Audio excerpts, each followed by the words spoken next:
हजारीबाग जिला प्रशासन द्वारा नगर भवन में आगामी पर्व रामनवमी ईद सरहुल को देखते हुए शांति समिति की बैठक बुलाई गई, जिसमें हजारीबाग रामनवमी के सभी अखाड़ा के सदस्य, समाज सेवी और जिला प्रशासन के लोग शामिल हुए। हजारीबाग के सभी प्रखंड पंचायत से आए हुए लोगों ने अपनी समस्या जिला प्रशासन के सामने रखी। शांति समिति की बैठक में बड़का गांव के पूर्व विधायक लोकनाथ महतो भी शामिल हुए। उन्होंने बड़का गांव के महुदी में विगत कुछ वर्षों से रामनवमी जुलूस ना निकलने के लिए जिला प्रशासन को कसूरवार ठहराया। दो संप्रदायों के बीच ऐसा कुछ नहीं है, सभी मिलकर रामनवमी जुलूस निकालना चाहते हैं, परंतु जिला प्रशासन इसमें बाधा बनी हुई है। क्योंकि मैं बता रहा था कि 2017 में वहाँ जसवंत सिन्हा जी धरना प्रदर्शन किए और अरेस्ट करके उनके साथ मुझे भी अरेस्ट किया गया था। आपका डेमो टाड़ के एग्रीकल्चर भवन में रखा गया और इकरारनामा है कि हम साल भर के बाद अंदर प्रशासनिक पदाधिकारी जो है इकरारनामा दिया है कि साल भर के अंदर हम ये करके अगले साल जुलूस को निकाल देंगे। अगले साल क्या हुआ, अगले साल जो है शुक्ला जी थे डीसी और डीसी ने जो है सो काफ़ी प्रयास किए और प्रयास करके उन साल जो है सो उन लोग ठग दिया कि राष्ट्रीय ध्वज निकाला जाएगा। हिंदू मुसलमान मिलकर राष्ट्रीय ध्वज निकला, वो भी निकल गया। उसके बाद जो है बीच में जो समय पड़ा, कब्रिस्तान वहाँ जो जहाँ एक घर मुसलमान नहीं है सोनपुरा में, वहाँ कब्रिस्तान का जो है सैंक्शन हुआ और मेरे माध्यम से सुरक्षा सलाहकार समिति कोयला भवन की टीम का वेस्ट मोदीडी परियोजना में औचक निरीक्षण किया। सुरक्षा के मद्देनजर खासकर डीजल पंप पर कई बिंदुओं से जुड़े मानकों की जांच की गई। टीम के वरीय सदस्य जांच के दौरान सामने आए, लेकिन विषयों को बताने से परहेज भी करते नजर आए।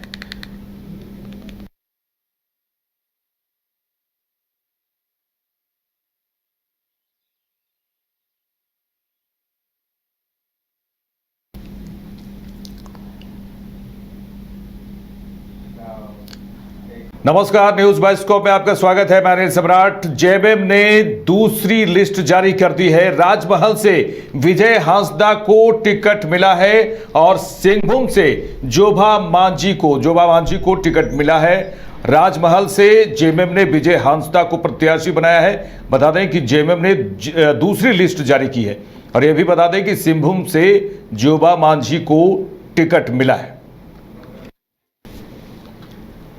देखिए, सिंहभूम से जोबा मांझी को टिकट दिया गया है और राजमहल से विजय हांसदा को टिकट दिया गया है। ये जेएमएम ने दूसरी लिस्ट जारी की है, जिसमें राजमहल से विजय हांसदा को प्रत्याशी बनाया गया है और वहीं सिंहभूम से जोबा मांझी को प्रत्याशी बनाया गया है।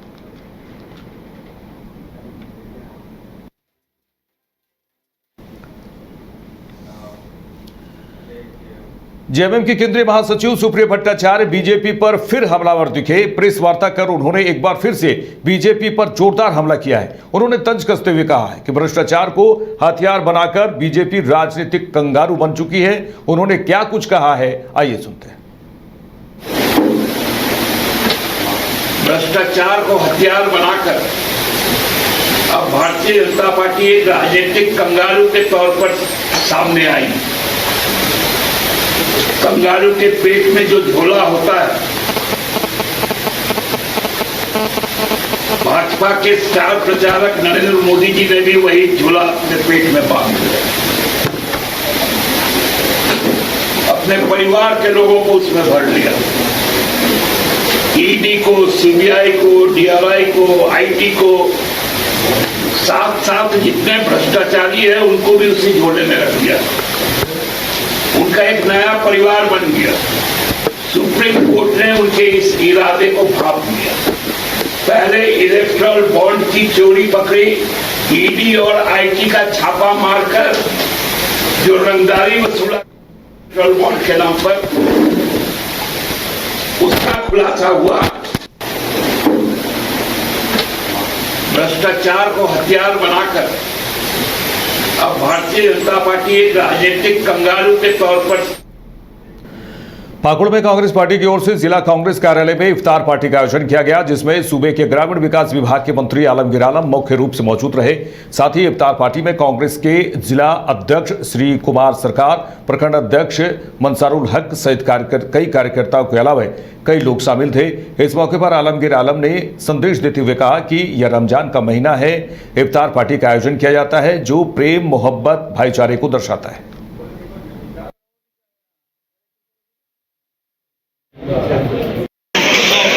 झारखंड के तमाम लोगों को, विशेष करके पाकुड़ विधानसभा के लोगों को मैं ढेर सारी बधाई और शुभकामनाएं देना चाहता हूँ।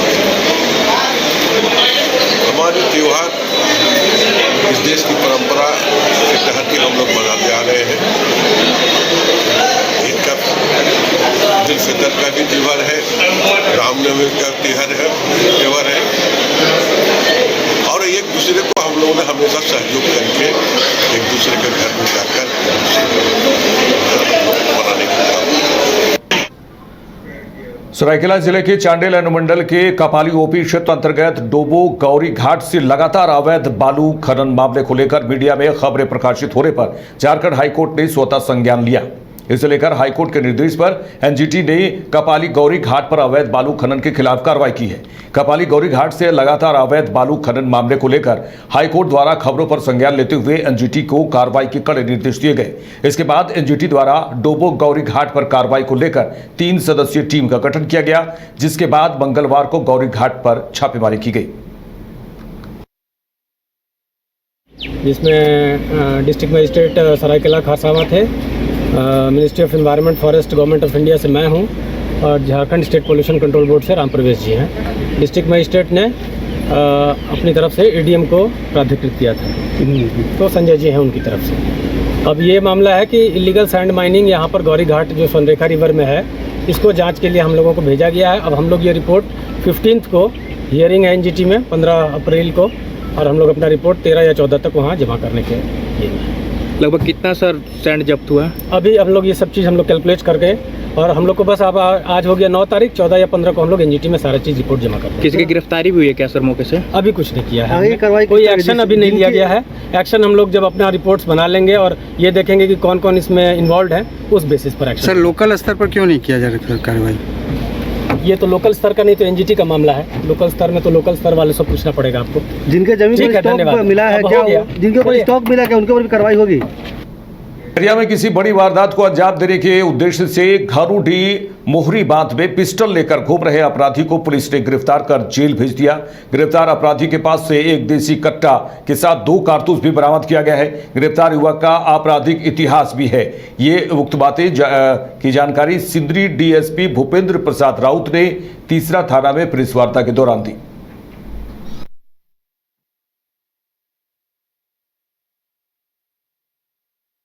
आज दिनांक 9/4/24 को हमारे वरीय पुलिस अधीक्षक धनबाद महोदय को एक सूचना मिली कि मोहरी बांध के पास कुछ अपराध कर्मी किसी घटना को अंजाम देने के उद्देश्य से एकत्रित हुए हैं। तो इस संबंध में अनुमंडल पुलिस पदाधिकारी सिंधी के नेतृत्व में एक छापामारी दल का गठन किया गया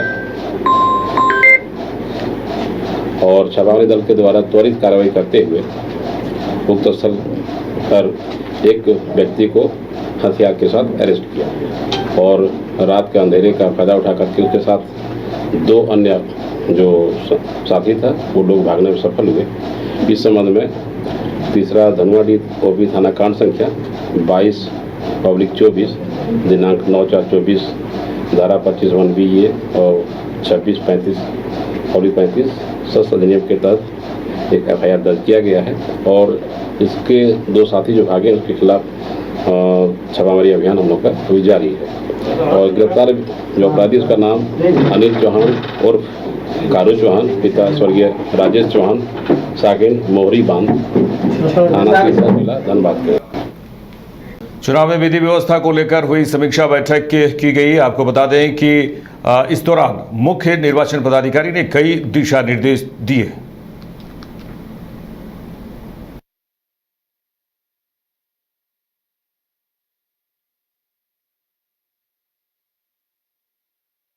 यूआई द्वारा एनएसयूआई के 54वें स्थापना दिवस के अवसर पर देवघर जिला मुख्यालय में जिला अध्यक्ष नसीम हसैन के द्वारा ध्वजारोहण किया गया और सभी एनएसयूआई नेताओं द्वारा शपथ लिया गया कि सदैव छात्र हित के लिए ईमानदारी पूर्वक कार्य करेंगे। मौके पर मुख्य रूप से उपस्थित कांग्रेस जिला अध्यक्ष प्रोफेसर उदय प्रकाश, प्रदेश सचिव नागेश्वर सिंह, मीडिया प्रभारी दिनेश मंडल उपस्थित थे।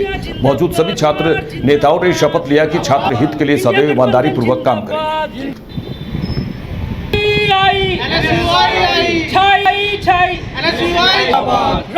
एनएसयूआई का 54वां स्थापना दिवस हम सभी देवघर जिला एनएसयूआई की ओर से मना रहे हैं। आज देश के तमाम युवा एवं छात्रों को हम एनएसयूआई परिवार की तरफ से हार्दिक बधाई एवं शुभकामनाएं देना चाहेंगे, क्योंकि देश के सबसे बड़े छात्र संगठन एनएसयूआई का आज 54वां स्थापना दिवस है और आज हम सभी इंदिरा गांधी को भी याद करते हुए इस स्थापना दिवस को मना रहे हैं, क्योंकि इंदिरा गांधी ने एनएसयूआई की नींव रखी थी और उन्हें समझ में आ गया था कि छात्र शक्ति क्या होती है। एनएसयूआई का 54वां स्थापना दिवस हम सभी। लोकसभा चुनाव 2024 को लेकर थाना प्रभारी बलराम सिंह की अगुवाई में रानीश्वर से महिष खला तक के सभी होटल और लाइन होटल में छापेमारी अभियान चलाया गया। दुमका के रानीश्वर नाथ हिंदू होटल, महिष खला के शांति हिंदू होटल में छापेमारी की गई। छापेमारी के दौरान किसी भी होटल में कुछ भी नशीला पदार्थ नहीं मिला। थाना प्रभारी ने सभी होटल मालिकों को साफ निर्देश दिया है कि लोकसभा मतदान के कारण आदर्श आचार संहिता लागू है। इस समय किसी भी तरह का नशीला पदार्थ नहीं बेचे, अन्यथा पकड़े जाने पर कड़ी कार्रवाई की जाएगी।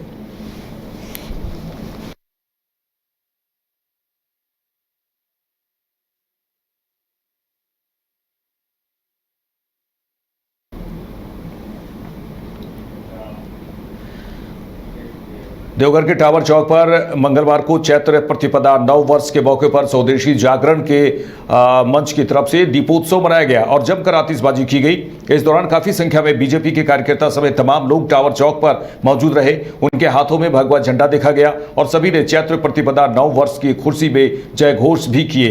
इस मौके पर टावर चौक पर मौजूद तमाम लोगों ने एक दूसरे को मिठाइयां बांटकर खुशियां मनाई। इस मौके पर देवघर विधायक नारायण दास के साथ दर्जनों भारतीय जनता पार्टी के कार्यकर्ता और स्वदेशी जागरण मंच के मनोज कुमार सिंह के साथ दर्जनों कार्यकर्ता उपस्थित रहे।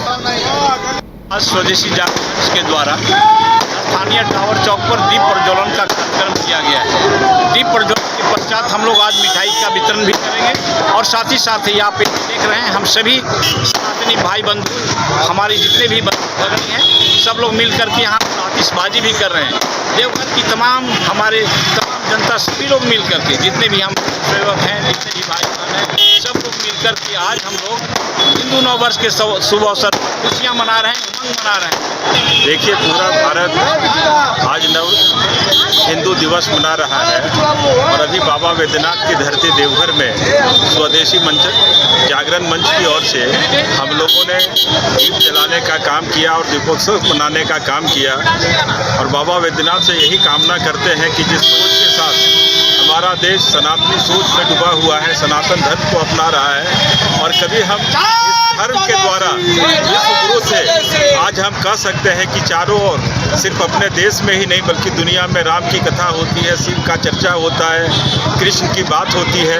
यही हिंदू और हिंदुस्तान का प्रभाव बढ़ा है और हम कह सकते हैं कि हम एक ऐसे देश के वासी हैं जहां धर्म एक अंगड़ाई लेके, एक आकार लेके सनातन धर्म पूरे देश में छा गया है और आज हम सब हिंदू नववर्ष मना रहे हैं।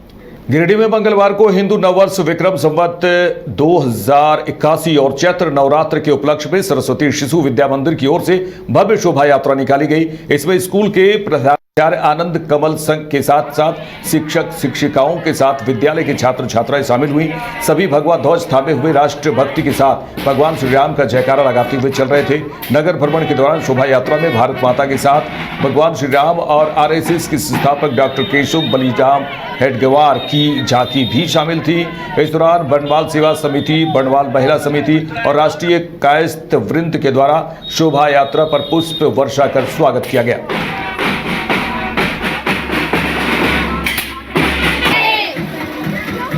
सभी गिरिडीह नगर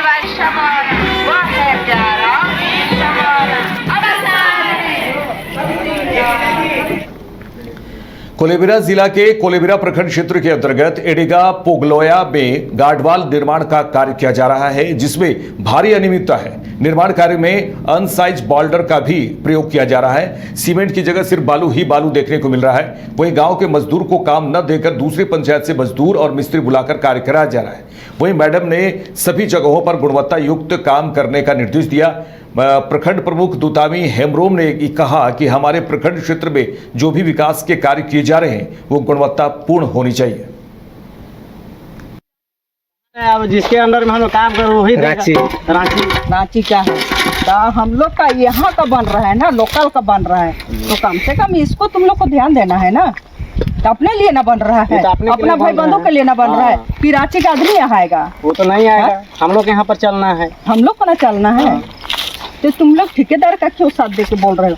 देखो मसाला खुद दिख रहा है, कैसे दिख रहा है। इसको बोल रहा है, इसका अभी सान अच्छा से मिला नहीं, वो सान रहे हो उसमें फिर मिलाया होगा, लेकिन ये तो आखिर देने के लिए न उठाया है जी, देने के लिए उठाया, लेकिन तुम लोग पानी नीचे गिरे पंचायत के थोड़ी है। काम बंद कर दो। हाँ मैडम, ठीक ना, अपना एरिया है बाबू, तुम लोग समझो, समझ रहे हो बात को। बंद कर दो, तुम लोग का गलती नहीं है। हाँ मैडम, हम नहीं बोल रहे तुम लोग का गलती है। जो ठेकेदार करोगे वही ना करोगे तुम लोग। कहाँ है? धनबाद के सिधाबाद में भव्य कलश यात्रा निकाला गया। आपको बता दें इस दौरान भारी संख्या में महिलाएं भी मौजूद रहीं।